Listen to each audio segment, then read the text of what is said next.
We have 3 teenagers, plus a 12-year-old, plus an 11-year-old. Forecast, not great.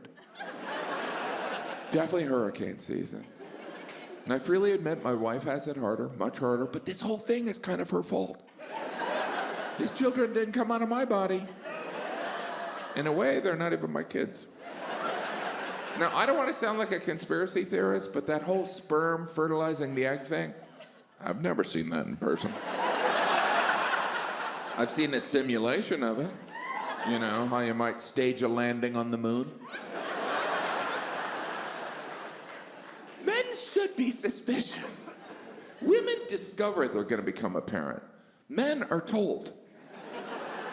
Men find out they're going to be a father the same way they learn they have a terminal illness. Someone comes up and goes, "You should sit down."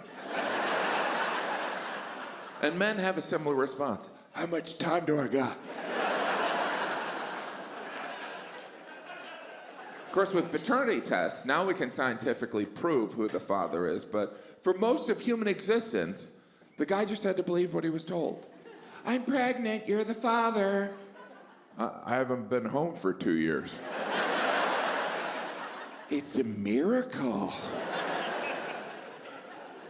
Occasionally you'll hear about a paternity test. You never hear about a maternity test, though.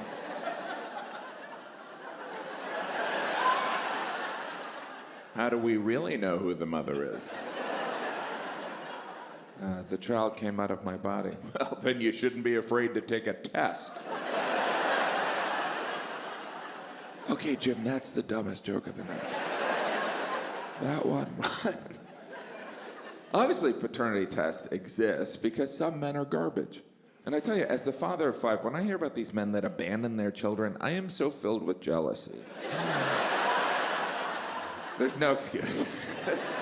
There's no excuse. But nothing prepares a man for parenthood. Like, a woman goes through a whole physiological change, not only growing the baby, but there's morning sickness, a nesting instinct takes over. For a guy, during the entire pregnancy, they feel the same, worthless. Which in a way prepares them for fatherhood. I've been in better shape in my life. I go in and out, you know, it's been a while, not last year, but the year before. My big accomplishment is I ran the New York City Marathon. Thank you. Thank you. Thank you. Half of you are like, "No, you didn't." I did, you bastards. All right? I ran and completed. All right, fine, I didn't. But I thought about it. Which I guess is technically different than running it. Turns out I couldn't run the New York City Marathon because I didn't want to. Which is the main reason I don't do a lot of things. I just rarely admit it. It's like, "Hey, Jim, why don't you come to my birthday party?" I didn't want to. We never really reply to invitations that way. "Don't want to go." Completely available, just not interested. Really wish I wasn't there, so I won't be. I know people who have run the New York City Marathon. They always bring it up. They're like, "Yeah, I ran the New York City Marathon." I was asked, "Did you win?" "No, but I finished." "What place you come in?" "I don't know. Sounds like you came in last." Really, what you're saying is you lost the New York City Marathon. If I were you, I wouldn't bring that up. But that's why some people run marathons, so that they can say, "I ran a marathon," which to me is not a good enough reason. Heck, I can say I ran a marathon. In fact, earlier I did. Didn't feel good, it felt dishonest. I guess what I'm trying to say is marathon runners are liars. All of them. It's too far, it's way too far. 26.2 miles, that's too far to run, jog, or frankly drive, let's be serious. But you know what? I'm not a runner. I'm not a runner. Half of you are like, "We never thought you were." At this point, we're not sure if you're a walker. But running is huge, right? There are stores just for runners. There's magazines dedicated to running. Runner's World, a magazine all about running. And if you thought running was boring, wait till you read about running. At this point, is there any information we don't have on running? "Oh, you're supposed to use your arms when you run." What? I think I've been running backwards. No wonder I keep losing. The runner's high, I'm sure that's not a myth. Let me get this right. You're confusing exhaustion for high? Have you ever been high before? How can you confuse I can't breathe with joy? The runner's high. Has anyone ever used that as an excuse? Sorry, I ate all the chips, runner's high. Yeah, I ran a 10K in high school. I think I'm still high. But there's running, and then there's running a marathon. You know you have to pay to run a marathon? What? For the New York City Marathon, you have to pay $250 to run by yourself 26 miles. That's some S&M stuff there. That's like the subplot of a Law & Order Special Victims Unit. You gotta pay that up front. It's not like there's like a toll system, like 13 miles, my chip, what is this, a chip reader? You ever see the beginning of a marathon? All the runners line up in their voluntary prison number.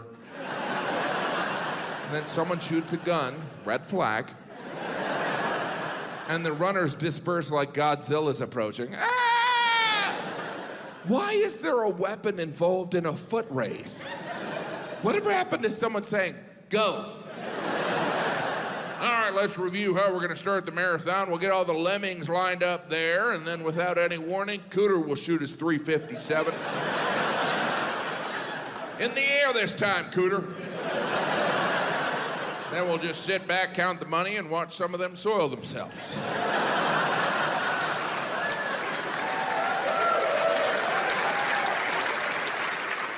You ever see the winner of a marathon? They do not look healthy. They look like they were forced to run a marathon. Like it was some negotiation as part of ransom. I finished, now can I have my children? I ran 26 miles, I drank my own urine, I'm wearing a tinfoil blanket. What's going on with my kids? Of course, I respect people who run marathons. Heck, I'm impressed by the people who pass out water at marathons. I was looking at them like, I couldn't do that. Probably gotta get up early. Then you gotta find cups. Then there's passing out all that water. My arm's just sore thinking about it. At least those people are doing something at the marathon. You ever see the rest of people watching the marathon? They're like,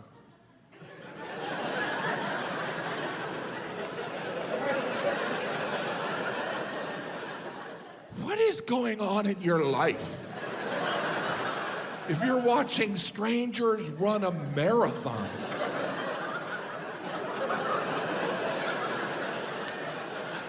I suppose some of them are there supporting friends. You know, I wouldn't want that. I don't even want someone to see me in a hurry.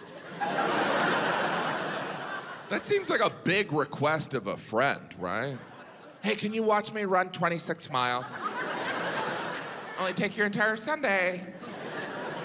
You can only watch someone run part of a marathon. It's not that big of a commitment. It's like, you can do it, you can do it. All right, I'm going to brunch.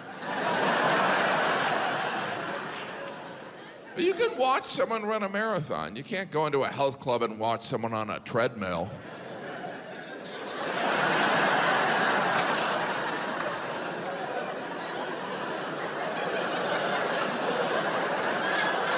Excuse me, sir, what are you doing? I'm supporting that lady. Is fun illegal here?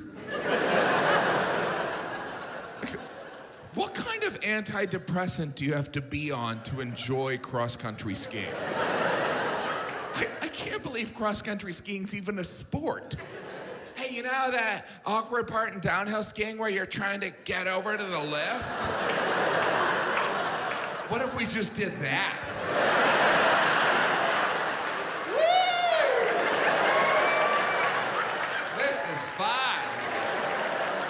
And to turn around, you know what? Don't turn around. Let's go across the country. People who enjoy winter seem mentally unstable. Right? Some of those winter activities should get you committed. It's like, look, we love you, we're just worried. I mean, Yesterday, we caught you walking through the woods with tennis rackets tied to your feet. This morning, we saw you sweeping the frozen lake. What's next? You sitting in a sled being pulled by dogs? Get some help. Oh, I did one of those genetic tests. I was surprised to find out I'm all Asian. You do learn things from those genetic tests. Like, I discovered I wasted $100. They send you information. Mine just said, dude, you're white. In fact, you're very white. I hope you feel guilty. They didn't even break out my nationality. They just highlighted all the British Isles. They're like, you're trash from here. Wherever people need sunscreen.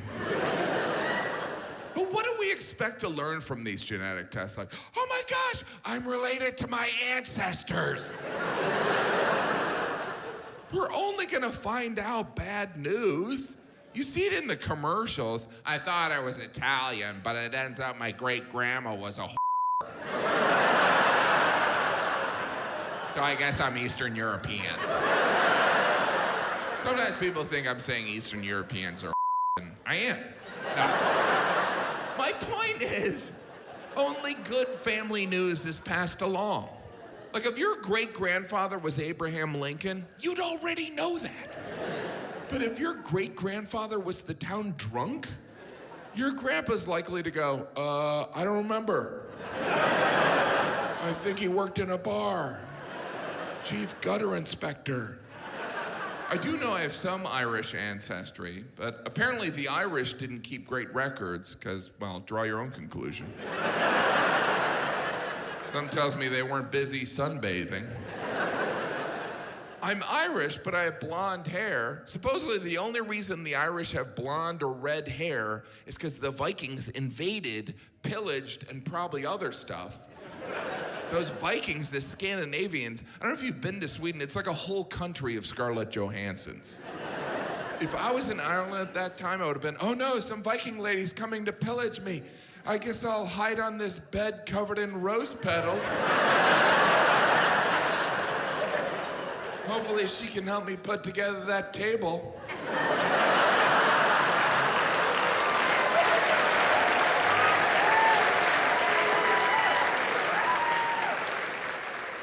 They say last names can tell you something. Like, if your last name is Cooper, that means you probably had an ancestor who made barrels. If your last name is Cantor, that means somebody along the line was a singer. My last name is Gaffigan, which is Gaelic for highly anxious.